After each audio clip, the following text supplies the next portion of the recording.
कुर्नी विधानसभा उपचुनाव में जो पार्टियां थी उन्होंने अपने उम्मीदवार का ऐलान किया, लेकिन आज अख्तरुल ईमान जो एआईएमआईएम के प्रदेश अध्यक्ष उन्होंने भी अपनी पार्टी के उम्मीदवार की घोषणा कर दी है और जो एक रणनीति है उसको लेकर के इन्होंने कई सारी बातें कही हैं। अख्तरुल ईमान साहब, क्या लगता है फिर से जो दूसरा उपचुनाव अभी हाल ही में फिर से आपके सर पर है, तो क्या लगता है कैसे कैंडिडेट, कैसे उम्मीदवार को आपने मैदान में उतार दिया?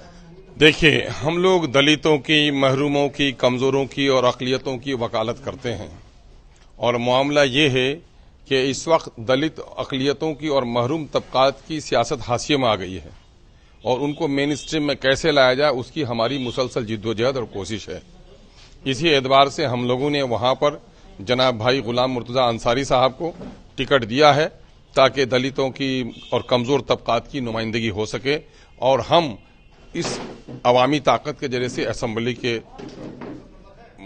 टेबल पर अवामी मसाइल को, दलितों के, अक़लियतों के मसाइल को उठा सकें। इसके लिए हम लोगों ने पिछली बार जो कैंडिडेट महागठबंधन के हारे उसके बाद चर्चाएं आपकी बहुत ज्यादा होने लगी, नेशनल मीडिया से लेकर के हर जगह बात होने लगी कि आप अपने मिशन में कामयाब हुए। कैसा मिशन था कि आप पर इस तरह की बातें होने लगी? आप जो वो बताएं, वो अब उनका क्या एजेंडा है, हमको किस तरह बदनाम करना चाहते हैं। मेरा मिशन ये है, जो शख्स ये जुमला बोलता है उनसे पूछिए कि मां के पेट से निकलकर तुम दौड़ने लग गए थे क्या? इतने बालिग पैदा हो गए थे तुम?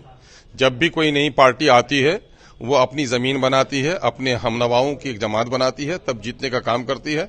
हमने सीमांचल में शानदार कामयाबी हासिल की थी, जो इन सियासतदानों को, जो सोकॉल मुबैना सेकुलर पार्टियां उसको पसंद नहीं आई, उसने हमारे घर में डाका डाला। लेकिन हम पूरे बिहार में कमजोर तबकात को जगा रहे हैं, उठा रहे हैं, मुत्तहिद कर रहे हैं। तो इससे लोगों के पेटों में ऐंठन क्यों हो रही है? राष्ट्रवाद को लोगों ने दफना दिया है और जातिवाद पर पूरी राजनीति लोग कर रहे हैं और तमाम तर जातियों की पार्टियां बन गई हैं। उसमें से किसी को हराने जिताने की बात ये नहीं करते, लेकिन अक़लियत के लोग जहां भी सर उठाते हैं उनके सर को कुचलने की लोग कोशिश करते हैं इस तरह की जुमलेबाजी से। तो बहरहाल इन्होंने कल भी मेरे ऊपर जुल्म किया है, आज भी जुल्म कर रहे हैं, आने वाले दिनों में जुल्म करेंगे। इसीलिए हम लोगों ने कहा जब जुल्म का शिकार ही हमको होना है तो अपने हक के लिए हमें अपनी कोशिश शुरू करनी चाहिए। हम लोगों ने शुरू की है। एक आखिरी सवाल, अख्तरुल ईमान लगातार लड़ते जा रहे हैं, ये लड़ाई कहां तक पहुंचेगी? नहीं, देखिए, जब तक सांस है तब तक आस है। जुल्म के खिलाफ इंसान को जिंदगी की आखिरी सांस तक और खून के आखिरी कतरे तक लड़ना, यही इंसानियत है। जुल्म करना गुनाह है और ताकत रहते हुए जुल्म सहना गुनाह अजीम है। तो हमारी मिल्लत ने, दलित पसमानदा तबकात ने एक लंबे अरसे से जुल्म सहा। इन 75 सालों में मुबैना सेकुलर पार्टियों ने इनके जान, माल, इज्जत और आबरू की हिफाजत की बात कही, लेकिन ऐसा कुछ भी नहीं हुआ। नौजवानों के सीने पे गोलियां चली, माओ बहनों की इज्जत लूटी, सरकारी और गैर सरकारी नौकरियां हमसे छीन ली गई। आज हमारे बच्चों को सही तालीम नहीं दी जा रही है। अक़लियत के इलाके जहां है वहां फिकस आमदनी कम है, वहां पर जहालत है और सरकारी तौर पर नजरअंदाज किए हुए लोग हैं। वजारत भी तश्कील पाती है तो हमें हिस्सा नहीं मिलता। और लालू जी थे एक जमाने में तो माई का समीकरण लेकर 2 खंभों पे अपनी इमारत बनाकर जरा सा ईएम का भी ख्याल रखते थे, लेकिन अब तो वो हो गए हैं। अब तो राजद बन गई है ए टू जेड की पार्टी। 26 अक्षरों का मतलब होता है ए टू जेड, यानी 26 खंभों पे खड़ा महल है, उसमें खंभा टूट भी जाए तो किसी को परवाह नहीं।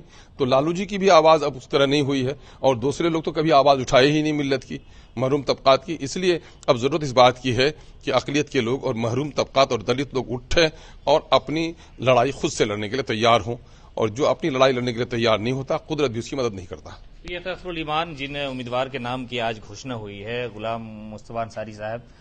क्या लगता है वहां पर कैसा माहौल है? जो उपचुनाव आ रहा है इसको लेकर के बहुत ज्यादा चर्चाएं नहीं होती है, लेकिन आप ओवैसी की पार्टी से हैं इसलिए ज्यादा चर्चा आपकी होनी है और ये तय है। तो तैयारियां कैसी है चुनाव को लेकर के, जो आपके विपक्ष में लोग रहेंगे? सबसे बड़ा बात है कि तेजस्वी और नीतीश को लेकर के मुसलमान हमेशा आश्वस्त रहते हैं कि हाँ इन्हीं को वोट देंगे, लेकिन अब तो आप अपनी क़यादत, अपनी राजनीति की बात कर रहे हैं। जी, अब वो राजद वगैरह पर से यकीन लोगों का उठ रहा है, इसलिए इस बार एएमआई को लोग भरपूर मदद करेंगे, हम मदद करने के लिए तैयार हैं। तो इल्जाम लगेगा आप लोगों पर कि बीजेपी को सब अब लगाने वाले आदमी लगाते रहेंगे, वो तो उससे हम लोगों को कोई। गोपालगंज में यही इल्जाम लगा था, हाँ, तो फिर कुर्नी में भी लगेगा? तो लगेगा तो क्या डर, उम्मीद है कि जीत जाएंगे? बिल्कुल। तो आज अख्तरुल ईमान ने साफ तौर पर ऐलान कर दिया और कहा कि जो लोग सियासत में हमारे साथ ज्यादती कर रहे थे उनके खिलाफ हमने एक उम्मीदवार खड़ा किया है। लालू प्रसाद यादव के जमाने में माई समीकरण की बात होती थी, लेकिन अब A to Z की बात होती है और उस A to Z में मुसलमानों की हिस्सेदारी कम की जा रही है। लेकिन राजनीतिक तौर पर हम अपनी बात करना चाहते हैं, हम अपनी हिस्सेदारी की बात कर रहे हैं, इसलिए हमने कुर्नी में अपने उम्मीदवार खड़े किए हैं। कौन जीतता है कौन हारता है इससे कोई फर्क नहीं पड़ता, हमारी मौजूदगी सियासत में हो यही हमारे लिए सबसे ज्यादा अहम है।